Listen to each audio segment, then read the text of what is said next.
is not present, but today is his birthday. So if you have his number, definitely text him and wish him a happy birthday. And I believe he is dog sitting at the moment. Not that anyone really needs to know that. Division of Operations, Director of Operations, Jared, is also not present at this meeting. And then and our Vice President Nehemiah and our Director of Sponsored Funding is also present again. So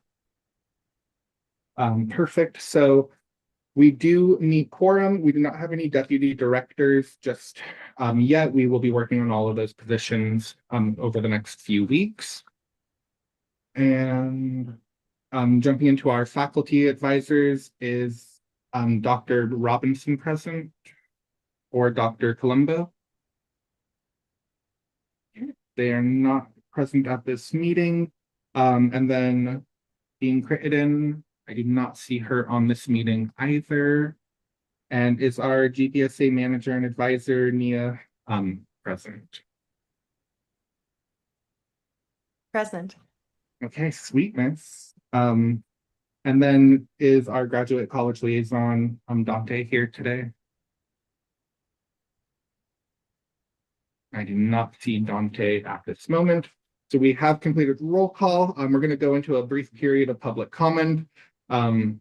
Just disclosure for the public comment will be taken during this agenda item. No action may be taken on a matter raised under this item until the matter is included on the agenda as an item on which action may be taken. Comments will be limited to 3 minutes per person. Persons making comment will be asked to begin by stating their name for the record and to spell their last name. The board chair may elect to allow additional public comment on a specific agenda item when that agenda item is being considered.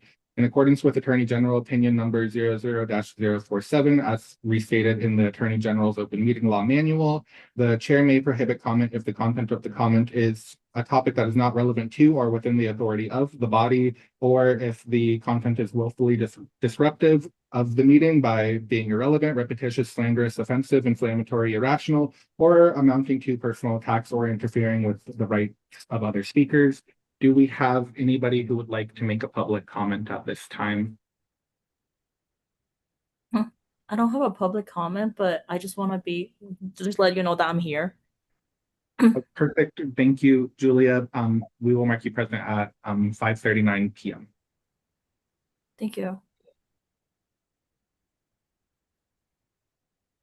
Okay, thank you so much. I do not see any public comment online, and I do not see any in person. So at this point, we will go ahead and close. Oh, and let me just check the email. And I was not emailed any public comments, so we will go ahead and close public comment at this time. And then we are going to go a little bit out of order today, just to respect our guests who are present. So if I could have a motion to open item 7, new business. Motion so moved, Vice President Chukwere. Perfect. The motion was moved by our Vice President. Can I get a second? Second. Perfect. And then seconded here in the room by our Council Representative Colin. So we're going to move into item 7A. This is a presentation on expanding family medicine resident services at the UNLV Student Health Center. We have Dr. Justin Atkins with us today, and I believe you might have brought a guest. I'm not 100% sure if I see them here, but I will let you. Hannah didn't. My chief resident didn't hop on, but she said she might. But I guess it's just me. Perfect. Well, then I will hand the floor over to you, and we are looking forward to your presentation. If you have actual slides, you should have screen sharing capabilities, but if not, let me know. I was just gonna talk to you. Oh, even better. Okay, yeah. I want to keep it as technologically sound as possible so we don't run into any problems or anything else like that. First of all, thank you everybody for letting me come here and talk to you all. I really appreciate the GPSA being willing to hear what I've got to say. So I'm Justin Atkins. I'm a first-year family medicine resident at the Kirk School of Medicine. I'm specifically on the rural training track. I'm a former UNLV senator, and I was also the attorney general when I was in the undergrad. I'm very passionate about student wellness, medical education, and keeping physicians here in Nevada. Quite a few more projects coming down the line for me in the future upcoming legislative sessions and things of that nature. I'm here today because I think that there's an opportunity that could benefit UNLV students, our residency program over here at the Kirk School of Medicine, and ultimately Nevada's healthcare workforce. The problem that we have right now in Nevada is Nevada continues to experience a significant primary care physician shortage. UNLV students deserve timely, accessible, high-quality care.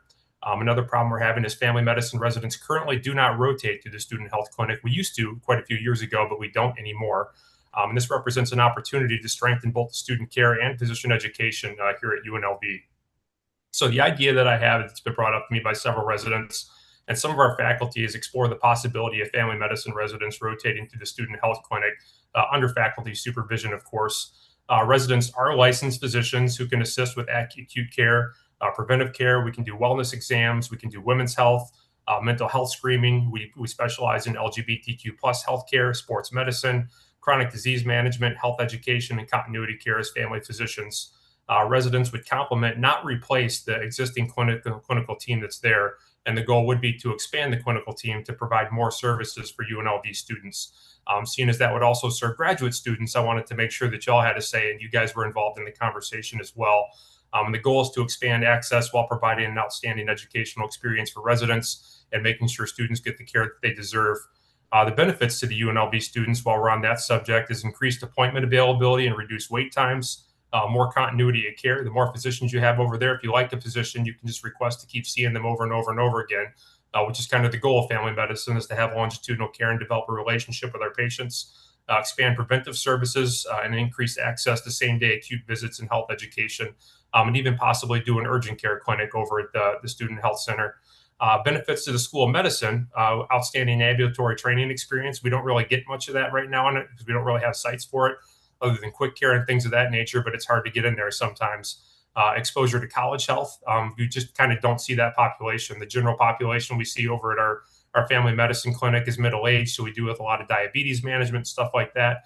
But we don't see people who are in, their late teens, early 20s and whatnot. So we would get that kind of experience over at the student health clinic. Stronger collaboration across the university, support resident education and innovation. Benefits to Nevada, physicians are more likely to practice where they train. Like, research has shown that over and over and over again.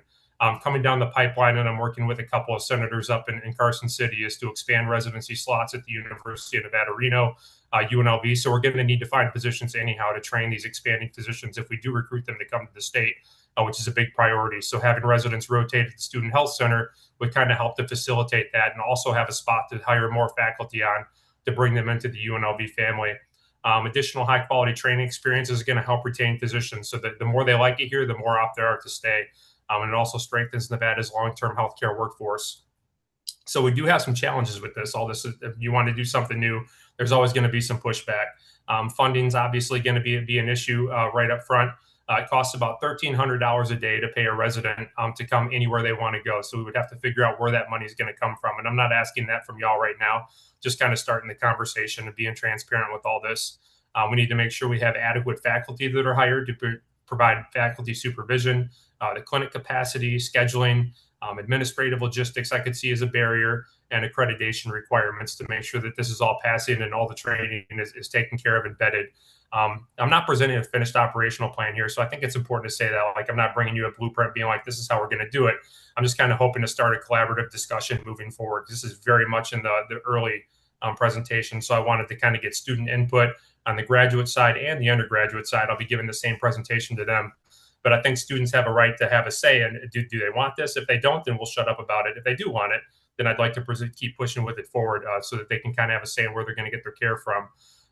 Why this matters to me, I'm a former UNLV student, didn't get a whole lot of care over at the Student Health Center because, one, I didn't know about it. So I think that that's something that we can address for sure. Former student government leader, so I was always looking for ways to expand access to healthcare and just access to anything on campus, really.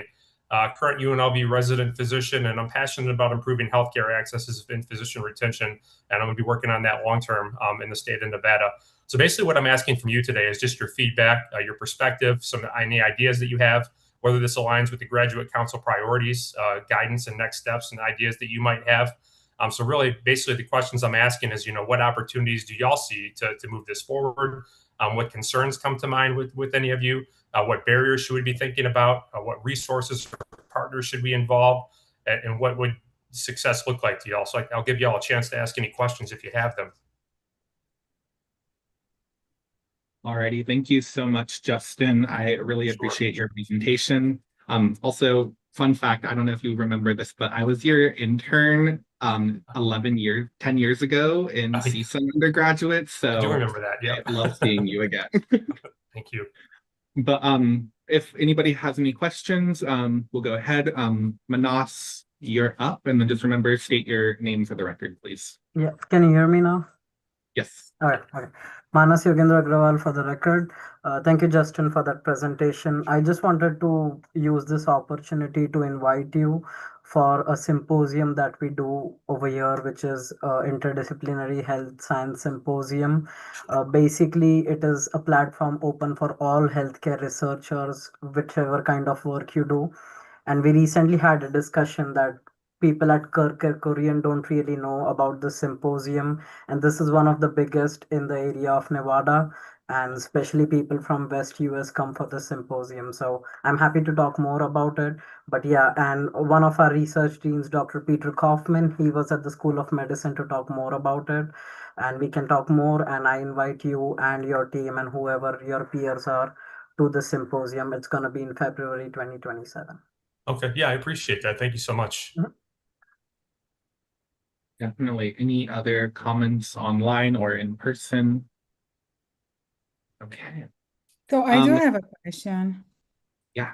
But it's regarding the payment, because I think it's important. The family medicine, it's very important, especially because I'm from Brazil. And anyways, I was wondering about how much we as students, how much we are supposed to pay, like as fees. Like, who are paying you guys, or like the doctors who are being paid? I didn't understand very well. I know Yeah, you so said something about talking about that, right? Having this Sure. conversation. Yeah, I mean, that's definitely a concern, and that's kind of what has halted this in the past. So some of our attendings have tried to get residents over on the other side. So our salaries get paid through UMC and then the graduate student, not the graduate student council, I'm sorry, but the graduate medical education symposium. They kind of pay our salaries. It costs, we don't make $1,300 a day, but it costs about $1,300 a day to have a resident in an area. So somebody has to foot that bill. So when we're at UMC, UMC pays that. They take care of it. They don't worry about it at all. If we're out at like Nathan Adelson Hospice, or if we're at like the sports medicine clinic working with the athletes and things of that nature, UNLV would pay for that. Nathan Adelson Hospice would pay for that. If we're at the student clinic, that's where it's kind of come down to it. It's like, does UNLV pay for it? Does UMC pay for it? And in the past, UNLV has said, no, we're not going to pay for resident salaries. We've already got attendings here. That's good enough. And then UMC said, we're not going to pay for that because they're not seeing UMC patients, they're seeing UNLV students. So that would be a problem that we would run into, that we would have to figure out where that money would come from. I know that the undergrad student body is willing to like flip a little bit of that bill. And I'm also trying to find out if we can get some money from the state to kind of make that happen. There's going to be a big push in the upcoming legislative session to try to recruit more physicians here to Nevada. And if we're going to train more physicians, we need to have more sites. So eventually somebody is going to have to figure out like how we're going to pay this money. So that's definitely a concern. And I don't have an answer for you where that's going to come from. I don't know if that would raise student funds. That's not my goal. My goal would be to get that from somebody else. So I'm trying to do this as hassle-free to students as I possibly can, but I want to be fully transparent. It costs about $1,300 a day to have a resident present in a facility. We'd have to find out who's going to pay for that. So that's a valid concern. And I hope that answers your question. Yes, Thank sir. you so Thank you very much. Sorry, real quick, couple points of order. So we are just going to say Lakiasha from Urban Affairs was marked present at 5:47 p.m. And then in addition to that, Nehemiah, if I can have you run our meeting for a few minutes. The library closes at 6 o'clock, so we are heading to CHB really quick, just one building down. Feel free to keep this conversation going, and then once we're ready to move on, if you just want to run into reports, Nehemiah, we should be all set up in CHB in like 6 or 7 minutes. Justin, thank you so much if you hop out before I leave. Oh, definitely. Thank you for having me.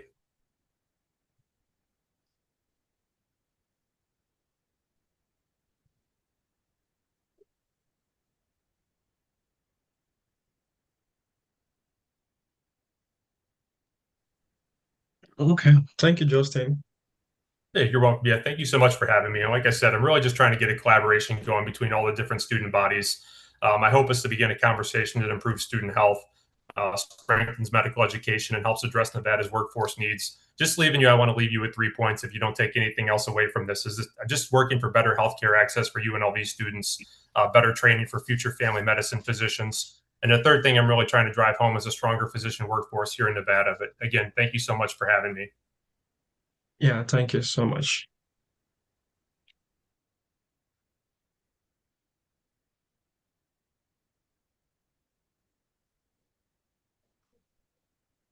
Okay, so while we wait for the president to come back, we'll just move into the report and recommendation.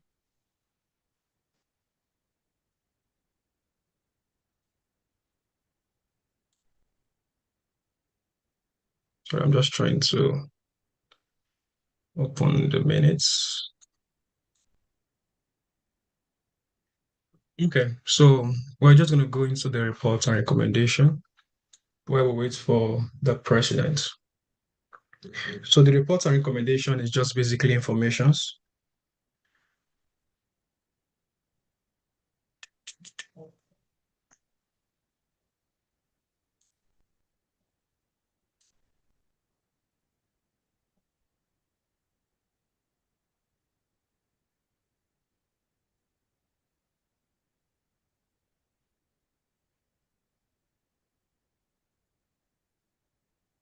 Yeah. So members of the executive board, the president cabinet, the business manager, faculty advisors, internal committee chairs, external committee members, we give any specific information regards to their departments or units.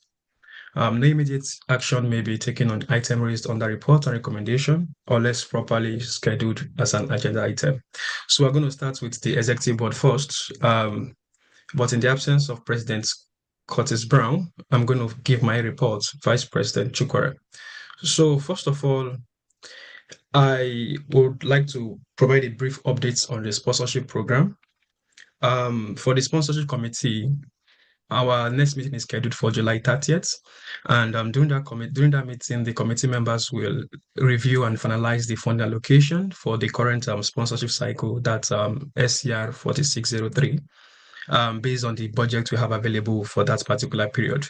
Currently, based on this cycle, we're going to review in July 30th. We have received 39 applications with a total eligible funding request of about $56,000, 162.93. The committee will actually look at these things and see how we can be able to make the funds available to the necessary students. At the same time, also, I want to take a moment at this time to recognize those who have helped improve our funding process. I want to use this opportunity to thank our GPSA manager, Nia. I want to thank the executive board of the GPSA. At the same time, also, I want to thank our partners in the Office of Financial Aid, specifically the Director of Financial Aid, that's Nora, because prior to this time, we have had issues in delay in terms of processing the awards we give to students based on the sponsorship program funds. But based on the collaboration we now have with the financial aid, I can actually say that the applications reviewed last month, June 27th to be precise, at this point, it just took 3 weeks for the students to get their funds dispersed. So I'm actually pleased that the process of our sponsorship programs of our sponsorship program funding is actually making great progress. A lot of students are happy. It actually makes a difference, seeing that now they can actually receive their funds before they go for their conferences. And those who maybe have gone for their conferences early, when they come back, they don't have to wait maybe 2 months or 3 months to get their funds. They are getting it in less than a week, 2 weeks, thereabout. So I just want to thank everyone who has made sure that we get this done as soon as possible. So that ends my report. That concludes my report. So we'll move to the next person, the treasurer. Treasurer, any reports from your end or recommendations? Yeah, hi, Kalyani for the record. There are two updates from my end. One is on the budget and one is on the monthly reports. So regarding the budget, myself and Trainia, we made last month. And then we discussed of the budget and the allocations, and then we are working on that. There were a couple of information that we need to incorporate in the budget, and also we three are meeting together next coming Monday, to work on that and finalize the budget. So once it's ready, we will be able to present with all the figures to the council meeting. And before present to the council meeting, it will also go to the Ways and Means Committee, and where we discuss the budget, and once it's finalized there, it will be presented to the council meeting for approval. So that's one thing. And second thing is that monthly reports, there is some dependency. Yeah, there is some, as I mentioned last time, also there is some issues going on with the access. I got the access to the workday reports. So once we have that, on time, I'll be able to download the reports and present to the council meeting on time. So right now there is a dependency for me to receive all these reports from the GPSA manager. So I'm waiting for on that. And once it's done, so for next council meeting, we'll be able to present fiscal year 26, all consolidated, together for year reports, how much we received, how much we spent, how much it's going to carry forward, all the utilizations figures and all, and then along with the budget for next coming year. So that's update from my end. So thank you. Thank you. Thank you. So any question for our treasurer? Also, if you have questions for me, based on the sponsorship committee funds, you can ask. Oh, okay, Chinonso, please. Thank you very much. This is for the treasurer. I just want to know if the Ways and Means Committee have met once already. I'm sorry, I cannot hear properly. There is some echo from your end. Can you repeat? So he's asking if the Ways and Means Committee have actually met. Hello. I'm sorry, I'm not sure if it's an issue on my end. Can you just repeat? Sorry for that. Okay, Kalani, can you hear me? Yeah, I can hear you. Yeah, so he's asking if the Ways and Means Committee, if they actually met or they have met. If they have had any meeting like the Ways and Means Committee. If they find what? Has there been a meeting of the Ways and Means Committee yet? Hi, Chinonso. Trey and company are I don't back. We have not had a Ways and Means Committee meeting at this moment. It's getting scheduled, hopefully for in the next couple of weeks. Oh, Sorry okay. to jump in. Sorry, Thank I don't you. know. I wasn't Welcome able back. to hear for some reason. Thank you for Thank pitching you. it, Trey. Yeah. Perfect. And then I'm just pulling everything back up. You guys, I threw everything in my bag pretty quickly. So where are we? Nehemiah, I'm gonna let you keep going for just a second. Okay. So we move to our secretary. Okay, she's excused at the moment. The president cabinet. Do we have the director of division and engagement and outreach here? I don't know. We do. Okay. No, we don't. Yes, we Do do. we? Alexander is our director of engagement and outreach. Okay. As I was saying, most of our directors don't officially start until August 6th. So Okay. if they don't have a report, please do not judge them at this meeting. But Alexander, if you do want to say a quick hi, hello, or anything, council would love to meet you. Let me put my screen on. One moment. There we go. Yep. How you guys doing? Alexander Zaffarana. Yeah, I guess maybe just a little bit about myself. Born and raised in LA, moved to Vegas about a year and a half ago. Started the graduate program last September. So this will be my second year in it. Currently work at Bellagio and hotel sales, and thought it'd be a good idea to join the GSPA and connect with more students. So nice to meet you guys all, and look forward to working with you guys. Awesome. Thank you so much, Xander. We appreciate it, and we're excited to see all of the work you have coming up for the new year. Looking at our attendance, I don't see any of our other directors present, but again, they start officially August 6th, so please no judgment, and appreciate you, Alexander, for coming. But I do see Dr. Robinson here, so I'm going to throw him on the spot because his camera's on. If you had a report that you wanted to share, or if you just wanted to say hello to council, we'll give you one. Hello, everybody. I'm sorry I'm late. I'm a referee on my side job, and I'm in LA for my recertification weekend, so it's been busy. Definitely. Thank you. And then we are going to head to Nia, our GPSA manager and advisor, if she has any reports for us. Hi there, folks. Welcome. I'm Nia Smersina. I think I know most of you all here already, but thank you all for pivoting to CHB. We are in compliance still with OML, open meeting law. So that's a great pivot for everyone who's in the room. I really appreciate you guys making that seamlessly. And then we do have a series of please work with the secretary to let us know if you are staying on in your position for the fall. And we do have a series of events coming up in the fall. The executive board is meeting for a retreat in early August, and we're going to have a better outline of exactly which dates we need folks for. But if anybody's interested in doing their service component through an event, for example, the open house event, I would really like to start getting volunteers signed up for that. And I will work with Xander, who is our engagement outreach director, to help get volunteers. But because those events do come up so quickly at the beginning of the school year, again, the open house event is going to be from 10 a.m. to 4 p.m. The very first day of classes, which is August 24th.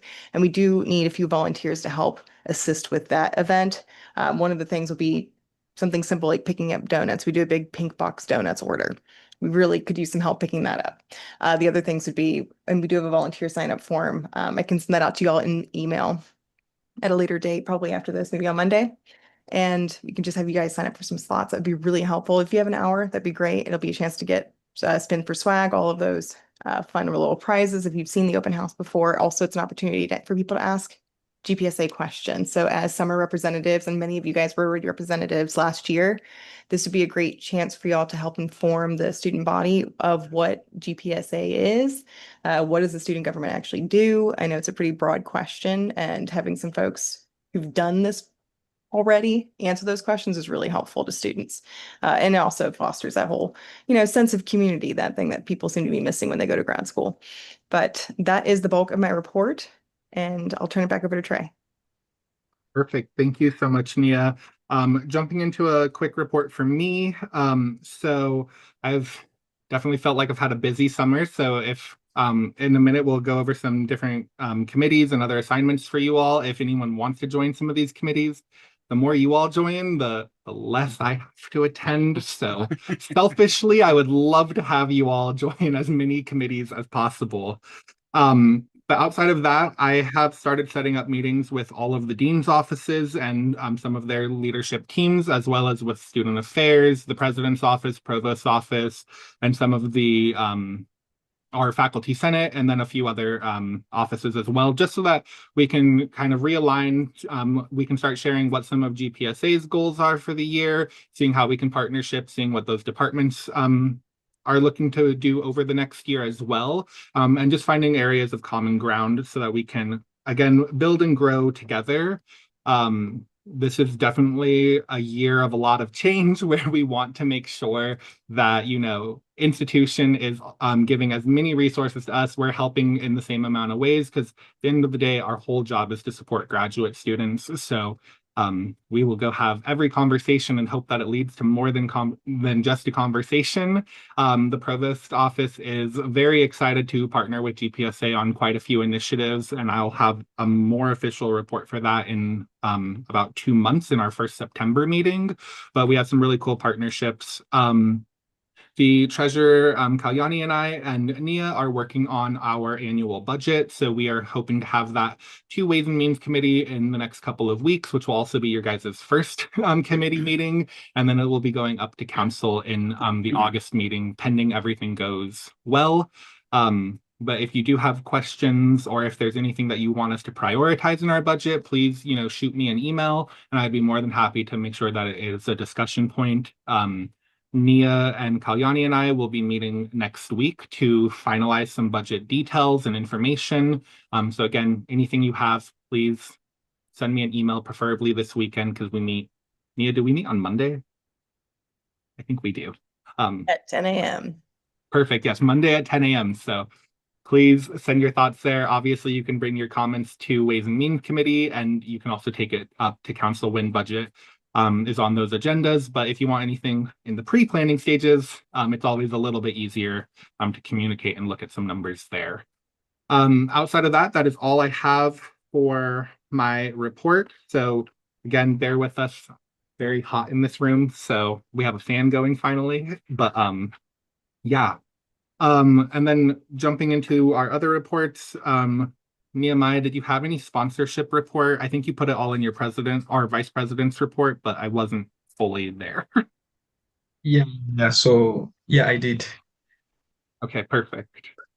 And then I still do not see Dante in here.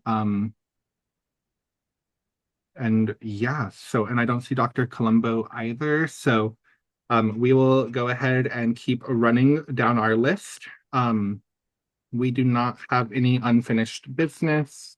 So can I have a motion to open item 4, our consent agenda? So moved. Vice President Perfect. Chukwu. Perfect. Moved by our VP. Can I get a second? Second. Perfect. And seconded by Colin. Thank you. So we have 2 items in our consent agenda. The first is approval of minutes for 4602. And then the second is a committee appointment for Colin to Rules and Ethics Committee. So consent agenda will be approved in whole unless a member objects to an item on the consent agenda in whole or in part. Unanimous consent will be used for the approval of the consent agenda. An item may be pulled from the consent agenda for consideration by any member or by request to the chair. So with that being said, does anybody want any items pulled, or are we all good to move forward with approval? Okay. So I don't see any consent. So all in favor of approving the consent agenda in whole, please say aye. Aye. Aye. Aye. Perfect. Any opposed? Aye. And any abstaining? Okay, not seeing any. Our consent agenda is approved. And can I have a motion to reopen item 7, new business?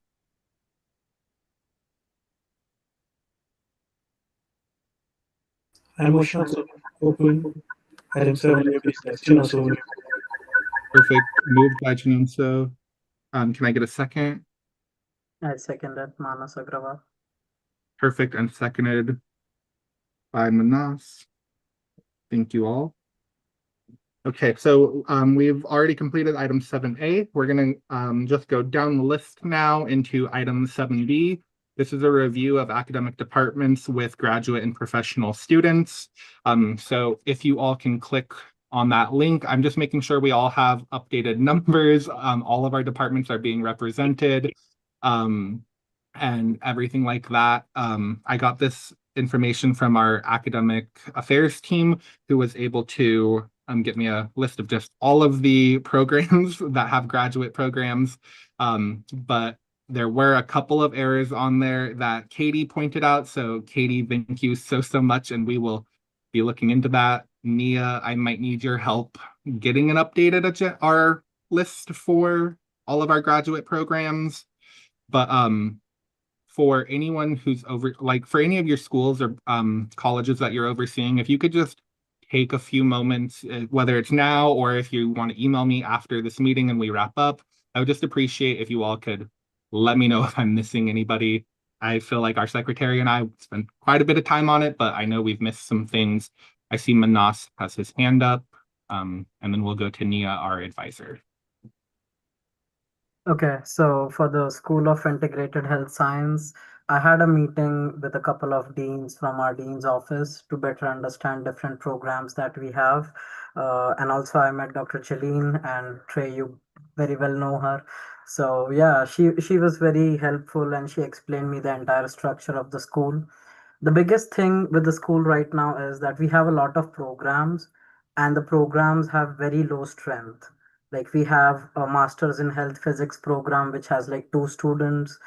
And one main thing which came to my attention was the occupational therapy doctoral program. This is not an interdisciplinary doctoral program. This is a professional occupational therapy doctoral program, and it is housed in the Shadow Lane campus. So I got an opportunity to talk to the students there, and they really feel that they are not well represented, and they are not like, they don't feel like they belong here because they are on the other campus and it's a school of medicine. So they reached out to me and they were like, if something can be done. So I'm going to visit them at the Shadow Lane campus. I'm going to talk to them, see what can be done. And few other points they had was like, they said that they don't have the awareness of the GPSA resources. So they said that if they could be informed about that, and they could be connected with funding opportunities, that was the thing. But yeah, the biggest thing for the OT people was that because they are not on campus, they want to be represented. So I'm going to talk to them, and I have been talking to a few health physics students, and again, they have the same thing. They're like two people, so they don't know what to do. And also, I have been suggesting and guiding them with things. So that's the update from School of Integrated Health Science. Yeah. Perfect. Thank you so much, Manas. Trey Curtis Brown for the record. So I will also just let you know I did just present yesterday morning to occupational therapy. Okay. So hopefully at least some of their new incoming students have a little bit of understanding of our resources. And yes, you are right. I know Sharon quite well, or Dr. Jaylene. She is my supervisor in my faculty world of things. But yes, we would love to make sure that they are feeling welcomed and a part of campus. I have heard multiple times OTD, medicine, and dental all do feel a little isolated from main campus just because they are so far away. So we definitely keep that in mind, and we will continue working together. And Manas, I'd love to bring you into some meetings that we're having. I know you're meeting with our dean's office soon, so if there's anything I can do to partner with you, reach out. Happy to. Sorry, my camera's here, you're over here. So we're figuring that out. And then thank you. Nia, you had a comment for us.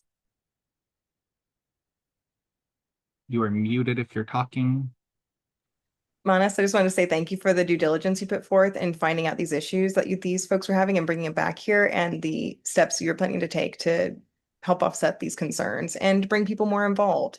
This is very helpful feedback. And then the other thing was the thing about the departments or the programs under they're the available programs under each college. Did you want the programs or the departments? So I'm going to be honest, I got this list because our secretary asked for it and she's not present, but it was mostly so that we can just make sure there is a rep from every department for GPSA starting in the fall so that we can make sure everyone's updated in a list, because I know that there have been a few program changes, new programs came online, some went offline, so I just want to make sure we have an updated list of representatives for council. Okay, so this is for the council seats then? Yes. Okay, perfect. That's very helpful. Thank you, Trey. We'll clarify that. Yeah, no, thank you. Again, Rachel might have more info for this list. I was just asked to find a list of it, so I found a list and put it on an agenda. But let's go Nehemiah. Yeah, Nehemiah, for the record, just to point out this, I just went through the spreadsheet and I saw for the MBA, the executive MBA program and the MBA program, I saw John Bois, that's Dr. John Bois as the unit leader. I think we have a new director at the moment.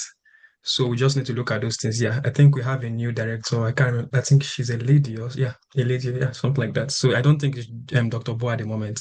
So let's just look at it and see how to get those things updated. I'll take care of that. Getting that information. Perfect.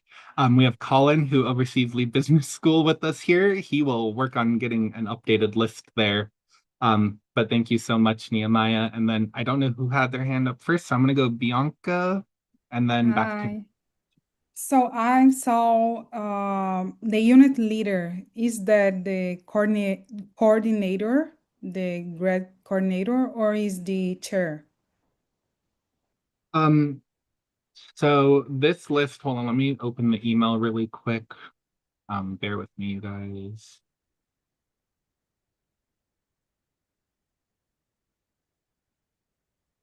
This is it's kind of honestly a little bit of a mess and a mixture. And that is because they put whoever was just the primary person for the department. So it's typically the chairs. If the chairs were not present or didn't have somebody at the time, then it went to the graduate coordinators. Okay. So I do not have a perfect answer for you there, Bianca, but we can definitely work on filling in the blanks, and hopefully Nia can really help us identify some of those. All right. But yes, sorry, that is not a perfect answer for you. No, it's fine. Perfect. And Because then if it's the coordinator, we had the change. We just changed the coordinator, and the Gotcha. new chair is the current name, Chris Jensen, and he is the former coordinator.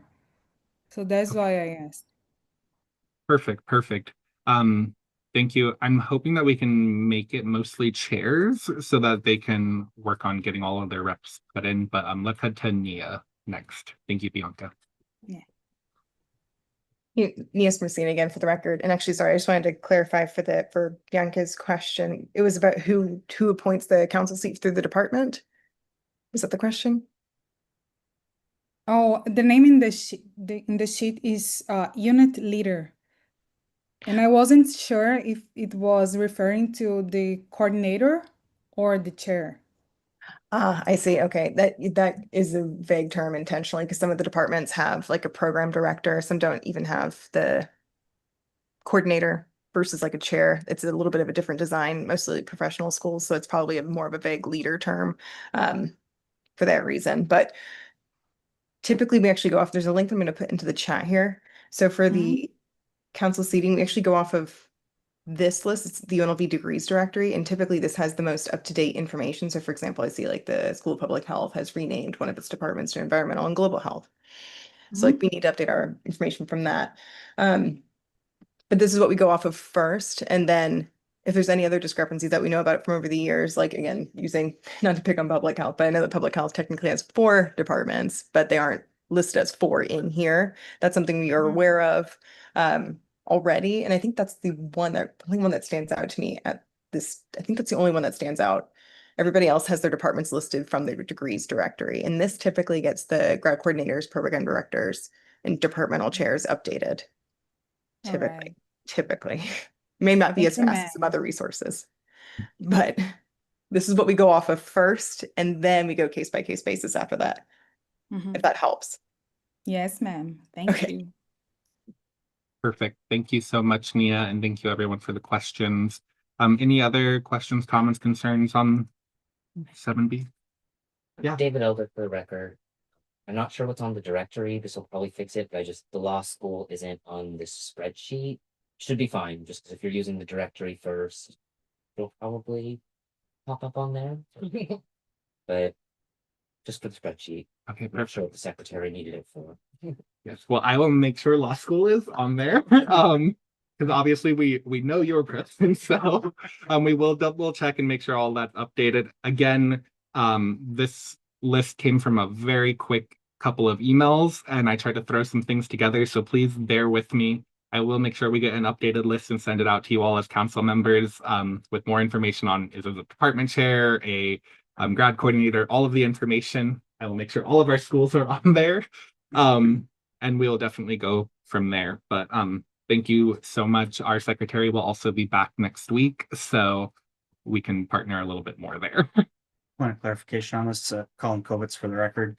Do you just want these listed if they have an actual graduate program, correct? Yes. So even if there's a department that exists, but they don't have an individual graduate program, you don't want them on this list, correct? Correct, yes. So undergrad has their own government, so we do not need undergrad as a part of GPSA.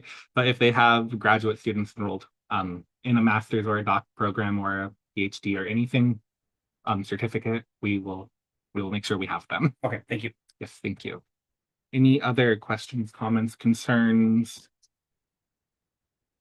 Okay, cool. So then we are going to move our close item 7B and move into item 7C. This is a call for external committee representatives. There is another reference link, Council 46-004 for you all. And this one has a list of what is that? 6 different committee opportunities if any of you are interested. The first 5 that are in blue on this list are coming from the grad college and associate dean, Dr. Lin, but they are looking for representatives to sit on the graduate program review committee. They need 2 graduate student or professional students for graduate awards. They need a member for graduate research and student success working group, the postdoctoral affairs advisory board, and then a representative for the graduate student research awards committee. So if anyone wants to be on those, please just send it to me in an email and I'll make sure it's on our next agenda to officially put you there. And then I will connect you with all of the respective offices to get integrated and everything so that you can be added to their listservs. And then the last one that is on there came from, or is for the GRISE committee. This one is the only one that does have more criteria than just being a graduate student. You do need to be a doctoral student in a biomedical related area, and that whole entire second page will outline the rest of their requirements. This will be especially helpful if there's any reps in biomedical from College of Sciences, Liberal Arts, School of Public Health, School of Integrative Health Sciences. And I think that's all that they listed. But if there is any interest, we definitely want to get people on there. And Manas, I see you have a question. Yeah, Manas Agrawal for the record. So I guess I missed it. So the biomedical student thing that you just said, it was for what again? So that is for the GRISE committee. The UNLV GRISE steering committee is composed of representatives from those following schools. Let's see. I actually don't have too much information on GRISE. Nia, I don't know if you do. But I see her hands up, so we'll yield over to Nia really quick. Hi, thanks, Trey. Actually, I do have a little bit more information. It's not a ton, but we can definitely get more information from the graduate college dean as well. This is a new scholars program. It's the Grad Rise, and I do believe it came from a federal grant, actually. So these are federally funded scholars, and it's a pretty large grant that the I can't remember which college this is. There might be a series of colleges that have these scholars, but they're STEM field based scholars, and they're funded graduate students. So this GRISE program, it's an inaugural year, and the steering committee is to help guide this program in its first year and help these scholars out. Thank you. Thank you so much. And then Nia, if I can ask, I know we had a list, but I couldn't find all of it. Do we know, is there still a list of all of the other external committees? I just want to start reaching out to all of them to make sure that there's a representative from GPSA, but couldn't recall where that was prior to this meeting. Apology, everybody. Sorry, I keep muting myself. I do believe this is a comprehensive list. It's a little bit difficult. We have found it's hard over the years to keep track of all the external committees and working groups that GPSA sends a delegate to. But I do think this is the conclusive list. Okay, perfect. How do we assist? Did you want to do an interest? Sorry, Ms. Messina again for the record. Did you want to do an interest form again for the fall council for the spots that don't get filled? Yes, I think that would be a good idea. And maybe if we can work with Jared, our director of operations, to help get that all set up, that would be helpful. I think it's a great idea. Perfect. Okay. There's one question in the chat as well from Lakeisha. How do we assist with the RISE program? So Lakeisha, unfortunately, just because I know you're in the doc program with me, we do not qualify, me and you, to be on this committee. You have to be in a biomedical related field. So unfortunately, there's not much I can have you help with on that committee, but thank you. Okay, any other questions, comments, concerns about committee representatives or for external committee appointments? Okay, cool. So then we are going to go ahead and close 7C. And for our last big chunk tonight, we are going to move into item 7D. This is the discussion of the GPSA annual goals and priorities for 2026-2027 academic year. So as Nia mentioned in her report earlier, we are going to be having an executive board retreat, I believe August 7th and 8th, if that sounds correct. But with that being said, we do want to make sure that everyone has input on our annual goals. Obviously, we will be presenting these to council. It will most likely be going up to fall council just because of timeline of the retreat and a few other items. But I did want to open up the floor for just a few moments to see if there were anything that you all want to make sure GPSA is focusing on, either if it's an annual goal or if it's just a general priority that you would like to see, maybe representing your school or specific departments. We do want to keep things as open and broad as possible so that we are representing all graduate and professional students with our annual goals and priorities, but I'm happy to stop talking for a few moments and hearing if any of you have anything. And Nia, if I missed anything, please let me know.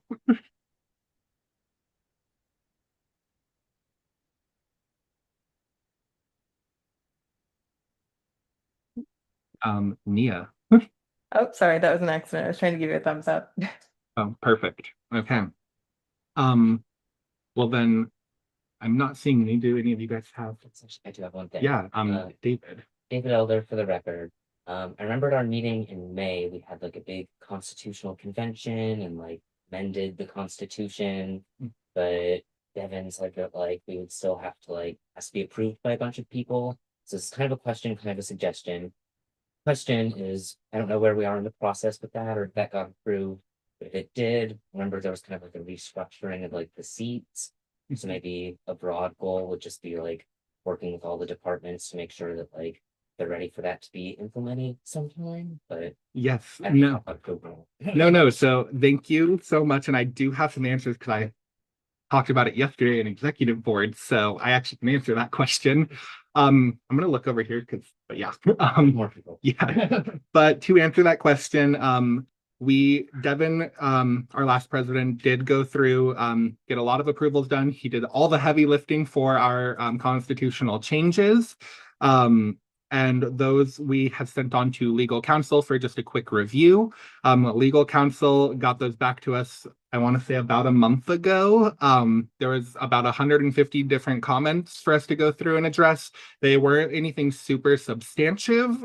They were just kind of reorganizing and structuring and pulling out duplicate things and items that were already mentioned were already a part of state law or open meeting law requests. He just told us that we can redact those and pull them out. Nothing substantially in there was like, oh my gosh, GPSA is doing something crazy. So again, for the record, Devin did amazing with that. Exec board looked at it yesterday, walked through a couple of the changes. Devin was also present in that meeting because he's also our director of legislative affairs. And he sits on our Constitution and Bylaws Committee. So we'll be kicking that back to C&B, Constitution and Bylaws, for their next meeting, which I'm also working on getting scheduled in the next coming days. But that'll go back to Constitution and Bylaws. They will rewrite the document with all of General Counsel's requirements and changes. We'll take it back to Council for a quick approval in our August meeting. And then from there, it goes to Dean Crittenden just for a quick review. The graduate college doesn't have like a yes/no vote. They're just a review person. And then we send it to the president's office after that. Again, he is just there more to help do a quick overview and then pass it on to the chancellor's office. The president's office also doesn't vote on this. And it'll go to the chancellor. He'll send it to his general counsel team and himself. They'll review it and either make comments and then approve it or deny it ultimately. And then it comes back to us. So very long-winded answer, but Constitution is moving and that is definitely still one of our big priorities for the year, is to get that going. I'm hoping it's fully approved. I feel like it's a large ask, and Dr. Robinson will probably laugh, but I'm hoping we can have something before the next Board of Regents quarterly meeting, which is in September. If everyone could move quick enough. He just shook his head no, and I also don't believe that that's a really feasible option, but I'm gonna push, beg, and plead that they do. But yes. And I see Dr. Robinson, and oh, he shook his head. He's also chuckling and laughing because I don't think that's a very realistic goal, but you know, one can hope and dream. Perfect. I do see a comment.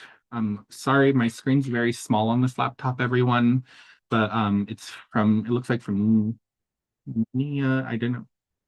Oh, awkward. It says I didn't want to say in the meeting, so I'm not going to read that right now. Oh, actually, no, it's fine. It says, but it looks like 7C links to the departments and not the external committee list. Will you send this over so we can update the link for the minutes? Yes, Nia, and totally call me out on that in the meeting. It's perfectly fine. But yes, I will make sure that the updated doc is there. It looks like some people got it and some people didn't. So I think there might have been a weird period where I was wrapping up the agenda and our secretary was helping getting it posted. So apologies, everyone. But yeah, okay. Any other information for annual goals or anything that you would like to see? If not, obviously you can always email us. We'll be talking about it more in depth at executive board retreat, and then it'll ultimately come back to council for final approval and review. So it's not the last time, but one of the first times. So please email us anything that you want in those annual goals. But at this point, I'm going to go ahead and close item 7D. I'm just making sure we hit all of our other items. Yes, okay, cool. So we're going to go ahead and close 7D, and then at the same time open item 8, which is our announcements. Does anybody have any announcements for the good of the order? Upcoming events, deadlines, anything like that? I feel like Nia always has our deadlines in mind, so if she has anything, but otherwise, I can go ahead and move on from that. Nia, I see your hands up. I just have a few small deadlines. We haven't cleaned up our big giant list of all the announcements for the year. It's my coping mechanism to keep up with everything. So it's not perfect yet, but there is a ton of stuff. Like I already said, the open house event is the biggest one that comes up on August 24th. So 1 month away. We are doing a GPSA officer and President's Cabinet retreat on August 7th through 8th. And then there's a deadline for the sponsorship committee that comes up on July 31st. We can find the deadlines and everything like that on the main webpage. And actually, I believe the VP is working on putting together a series of sponsorship workshops for the fall and for the spring. But those are the biggest deadlines that are coming up. There's also a bunch of new students. There's something called Rebel Ready Week. I want to make sure that council is aware of this. Oh, and I can. Oh, that's cool. Zoom was telling me to lower my hand. Weird. Okay, maybe bossy. Anywho, there is something called Rebel Ready Week. It is the week right before the semester starts, the classes start. It's also the same week that GA contracts do start. And it is, I mean, it's very heavily undergraduate focused. I believe we only do 1 day during that time for GPSA, for the graduate students. And GPSA does do a series of tabling during that day. So we will be on site at that point. I believe we're on August 18th. I'll double check that date, but it is August 8th. Pretty sure it's August 18th that the graduate students are focused on during Rebel Ready Week. So if y'all are around and you are GAs or you're just around campus that first week, you'll see a lot of activities happening. And for new students, most of it is undergrad, but that day specifically will be focused on graduate students. And if any of y'all are interested in helping GPSA table, if you just want to come and help us with our table, that'd be absolutely fine. Or just appear just to like say hello if you're around. We're going to be at the Strip Pavilion, and I will share out that information for the minutes so we can get it over to the secretary in case you guys want to pop in and say hello to some of the newer faces that are about to join us. We will not be doing a event in the graduate commons, however. In the past, we did like a mixer event in the evening that day, and we won't be doing that this year. Just FYI, but the library will be doing something called, I think they used to call it Lead is Beautiful. And then they called it Viva La Library, and I think they're calling it a different theme this year. So there will be some themed actions happening that week too. But that's what's going to be happening, building up to that first day of school. After that, then we'll give you guys more updates at the August meeting. Perfect. Thank you so much, Nia. I do have one announcement as well. I know our Director of Engagement and Outreach will sit there too, but if you do want to sit on our homecoming committees, this is like so many meetings and a lot of work, so I'm very sure our director would be very appreciative for more support there as well. And as would I, because again, meetings that you guys don't help sit in, I have to sit in. So please, if you're interested and have like just a lot of free time as a grad student, which probably doesn't really exist for any of us, I would love if you could sit on our homecoming teams so that we can make sure grad students are having a super fun time. We also host a tabling event at the parade, so volunteers are needed there. And Nia has her hand back up, so I'm gonna yield it over to her. I'm just going to plug homecoming for just 1 second since you brought up Rebel Homecoming. It's October 7th. There is a parade, a golf cart parade. We have placed in this golf cart parade on many occasions. In fact, I have the newspaper clipping from when we won first place and we were Yellow Submarine and we all dressed up as the Beatles and it was fantastic. Yes, the grad college dean was John Lennon. It's fantastic. Also the front desk graduate common staff, sometimes they'll go in costume like all day until the parade. It's very fun. It's a really fun bonding moment for when you're just totally overly stressed, and it's usually on a Wednesday night, as you do. But if you guys want to volunteer for that, that's a really good thing to sign up for, to just have fun and get a t-shirt. Okay, thanks. No, perfect. Thank you. Okay, does anyone else have any other announcements? Okay. Not seeing or hearing any, I'm going to go ahead and close that. And we are going to go into a brief moment of public comment. All the same rules apply. You have about 3 minutes to make your comments. Is there any public comment online? No, not seeing any. Do we have any public comment in the room? And then I'm just double checking the email really quick. Just a quick refresh. I do not see any public comment. Sorry, do you mind reading out the public comment details for the live stream? Just read the phone number and the call-in code. Yes. For people on the live stream, if you would like to make a public comment, and we'll keep it open for a few more minutes after this so that you have time to dial, you can call via phone at +1 669 44. Or I'm sorry, let me start that number over. +1 669 444 9197. And then the code will be 927 644 28783. And then you'll push the pound button or hashtag if you're a younger generation. Yeah, and we will just give it another minute. We'll wait until 6:40 to end public comments so people have a moment to dial. Thank you, Nia. That is only 25 more seconds, everyone.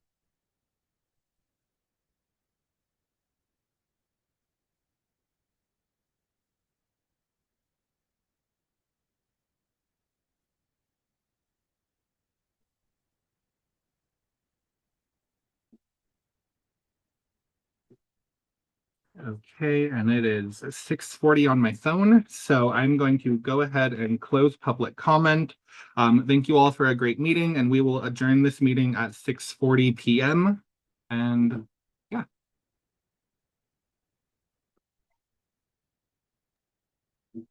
Alrighty, everyone.